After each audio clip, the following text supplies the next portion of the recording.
Now I am talking about what's happening actually in society, कि बात actually कहाँ तक जाती है। और आप सबको भी पता है कि लड़का लड़की आपस में कन्वर्सेशन शुरू करते हैं, रातों को बातें होती हैं, अल्लाह ताला की ज़ाहिर है लिमिट्स को जो है वो क्रॉस किया जाता है, डिज़ायर्स डेवलप होती हैं।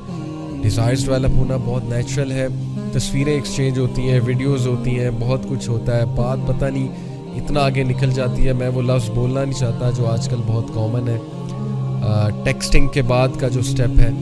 और ज़ाहिर है कि फिर फ़िज़िकल मीटिंग्स भी होती हैं, फ़िज़िकली भी मिला जाता है। Before marriage you both are acting as if you are husband and wife, Allah ताला की हदूद को क्रॉस करके, कि जैसे अभी से हम हस्बैंड और वाइफ हैं। और एक फूल्स पैराडाइज में रहा जा रहा होता है कि नहीं शादी तो अल्टीमेटली हो ही जाएगी, तो चलो व्हाट इफ़ कि हम we hang out before marriage and things like that.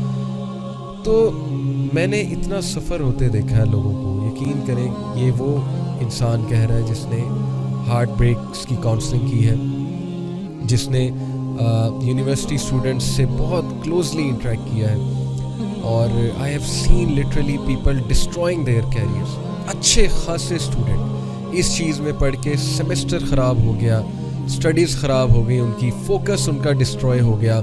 अच्छी खासी प्रोडक्टिव एक्टिविटीज़ कर रहे थे, प्रोडक्टिव एक्टिविटीज़ से हट के हर वक्त यही फोकस है। And literally this disease becomes so irritating for people कि they are stuck to all the time they are stuck to their smartphones, हर वक्त स्मार्टफोन में घुसे हुए। इट इज़ लाइक कि स्मार्टफोन उनकी जंजीर है, वो चेन्स हैं, हर वक्त स्मार्टफोन के साथ अटैच, हर वक्त लैपटॉप के साथ अटैच, हर वक्त उस इंसान के साथ अटैच।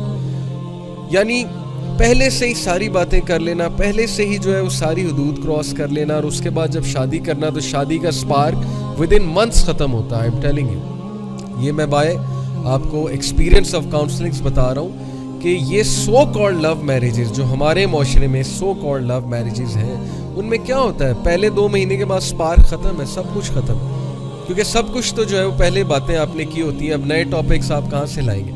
इमेजिन कि आप किसी से इंसान से शादी करते हैं अपने आप को पाक साफ रख के, और आप उससे जब बातचीत करते हैं तो पहली बार बातचीत करते हैं शादी होने से पहले, तो इमेजिन कितने टॉपिक्स होंगे और कितनी बातें होंगी और कितने डायमेंशंस होंगे उस रिलेशनशिप के। लेकिन वो रिलेशनशिप जो पहले से चला आ रहा है, कितने सालों से पता नहीं चला आ रहा है, तो वहाँ पे ये चीज़ों को फिर बहुत दोनों पार्टनर्स को स्ट्रगल करना पड़ेगा उस स्पार्क को लाने में, उस पैशन को लाने में, और उस बरकत को लाने में। सीधी सी बात है। सो मैंने तो टू बी ऑनेस्ट यूथ को बहुत गलत साइड पे जाते देखा है इस चीज़ को लेकर, जिस चीज़ को वो मोहब्बत समझते हैं, लव समझते हैं, इश्क का नाम देते हैं।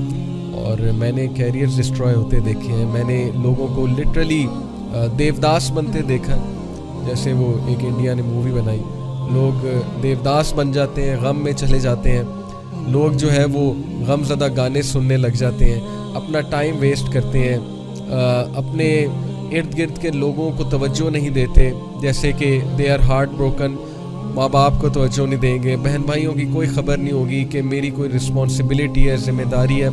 और अनफॉर्चुनेटली ज़्यादातर लोग जो इन चीज़ों में इन्वॉल्व होते हैं यूनिवर्सिटीज़ में जाके होते हैं, and they don't even realize. भाई आप मिडिल क्लास फैमिली से हो, आप यूनिवर्सिटी में पढ़ने गई हो कि आप वहाँ पर जो है वो जो है अपना बॉयफ्रेंड या गर्लफ्रेंड ढूंढने गए हो। सीधी सी बात है, आप पे जिम्मेदारियाँ हैं, आप मिडिल क्लास फैमिली से हैं, आपने पैसे कमाने हैं, आपने एक फैमिली को टेक केयर करना है, आपने कैरियर बनाना है, आप वहाँ पर क्या करने गए हो? लेकिन ये बातें टीचर्स जब समझाते हैं तो ज़ाहिर है टीचर्स को बैकवर्ड समझा जाता है, टीचर्स का मजाक उड़ाया जाता है, वो कहते हैं इन्हें क्या पता, इन्होंने भी जवानी में यही किया तो अब हमें रोक रहे हैं। इस तरह की बातें सुनने को मिलती हैं। सपोज कर ले किसी ने जवानी में ये किया, अब वो आपको अपनी गलती से समझा रहा है, तो फिर उसकी बात समझनी चाहिए। बट ये फितना इतना ज़्यादा रूनुमा हो चुका है, स्पेशली यूनिवर्सिटीज़ में। It all starts with having a relationship, it all starts with getting closer to a person, and then it ends up in sometimes they end up marrying each other. मैं ये इनकार नहीं कर रहा शादी नहीं होती, but most of the time it ends up in breakups, it ends up in disastrous consequences such as physical abuse, psychological abuse. अगला बंदा abuse होता है psychologically भी, physically भी, और उसके बाद जब breakup होता है तो extreme distress आता है। اور کنفیوژن کی سٹیٹ آتی ہے کہ اب میں کروں کیا. اتنے سال ہو گئے اس انسان کے ساتھ اور پھر چھوڑا نہیں جاتا, لیٹ گو نہیں کیا جاتا. اور اکثر میں نے ایسے بھی کیسز دیکھے, یقین کریں میرے پاس لڑکیاں آئی ہیں who want to leave a girl and now ان کی باتوں سے پتہ لگ رہا ہے کہ یہ لڑکی سے جان چھڑانا چاہ رہے ہیں, لیکن ہمارے پاس کس لیے آئے ہیں؟ کچھ دلیل لینے کے اب ہم کیسے چھوڑیں, کس بیسس پہ چھوڑیں. پھر ظاہر ہے وہ بہانہ آتا ہے کہ گھر والے نہیں مان رہے, کیونکہ ظاہر ہے جو مقصد تھا وہ آپ کا پورا ہو گیا. Now you want to leave the person, تو اب بہانہ آتا ہے کہ گھر والے نہیں مان رہے, یا بہانہ آتا ہے کہ بس ایسا ہو گیا ویسا ہو گیا, لڑائی ہو گئی, کوئی مجھے آپ کی بات بری لگی ہے. یہ سب کچھ معاشرے میں چل رہا ہے اور یہ ہم نارملائز کر رہے ہیں اور ہم اس کے خلاف بات ہی نہیں کر رہے ہیں, اور نہ ہماری یوتھ انڈرسٹینڈ کر رہی ہے کہ ہم کس گڑھے میں گر رہے ہیں, ہم کس پٹ میں جا رہے ہیں, اور ہم اپنی کتنی چیزیں جو ہیں وہ لوز کر رہے ہیں آن دا وے. ہم اپنی فزیکل ہیلتھ بھی لوز کر رہے ہیں, ہم اپنا ایموشنل جو ہماری ایموشنل ہیلتھ ہے, مینٹل ہیلتھ ہے, اس کا بھی بیڑا غرق کر رہے ہیں. شادیاں جب ہماری ہوتی ہیں تو ہمارا ستیہ ناش ہو چکا ہوتا ہے. ہم ایک سائیکلوجیکل بیگیج اٹھا کے لا رہے ہوتے ہیں جب ہماری شادیاں ہوتی ہیں ہماری سوسائٹی میں, اور وہ سائیکلوجیکل بیگیج کس چیز کا ہوتا ہے؟ پاسٹ ریلیشن شپس کا. کیا سپارک ہوگا ایسی شادی میں؟ جو بندہ ایک سائیکلوجیکل بیگیج کے ساتھ شادی کر رہا ہے اس کی شادی میں کیا سپارک ہوگا؟ وہ تو پھر اپنے بیگیج کو ہی جو ہے وہ اٹھا کے پھرے گا نا, اور اس کے لیے بہت مشکل ہو جائے گا. تو بات اصل میں وہی ہے کہ اللہ تعالیٰ انسانوں پہ ظلم نہیں کرتا, انسان خود اپنے اوپر ظلم کرتا ہے, حرام کی طرف جا کے غلط چیزوں کی طرف انوالو ہوگا. جو عقل مند لوگ ہیں جن کو پتہ ہے میرے پہ کیا رسپانسبلٹی ہے, میں نے کس طرح سے چلنا ہے, وہ لوگ ان چیزوں میں پڑتے ہی نہیں ہیں, کیئر لیسنس میں اور ہیڈ لیسنس میں. انہیں پتہ ہے کہ یہ چیز متعین ہے, اور اس کے بارے میں ابھی آپ کو حدیث سناتا ہوں. یہ میں نے ایک مدعا باندھا, ایک مدعا بنایا, میں نے ایک بیک گراؤنڈ جو ہے وہ آپ کو بتایا, کس لیے؟ So that you may realize کہ یہ ساری چیزیں آپ کے سامنے ہوتی ہیں.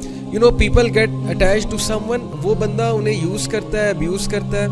کچھ جیسے ہمارے معاشرے میں اسٹوڈنٹس مجھے کہتے ہیں نا جی کہ I got attracted to this girl and she was a gold digger, I came to know later on. Gold digger سے مراد ہے کہ she kept on using me to buy smart phones and to buy stuff and to take her to shopping, and at the end of the day she liked someone else. کوئی اور لڑکا آ گیا, مجھ سے کول لڑکا آ گیا, وہ اس کے ساتھ چلی گئی اور مجھے جو ہے وہ تھوڑ کرا دیا, سیدھی سی بات. And vice versa, yes this happens with girls as well, اور ان کے ساتھ تو پھر بہت ہی زیادتی ہوتی ہے. So where are we going, where are we heading? یہ کیا ہم نے ٹرینڈ بنا دیا ریلیشن شپس کا, وہ بھی حرام ریلیشن شپس کا. اور یہ کیا ٹرینڈ ہے کہ بس آپ کے ساتھ ایک لڑکی ہونی چاہیے, آپ کے ساتھ ایک لڑکا ہونا چاہیے.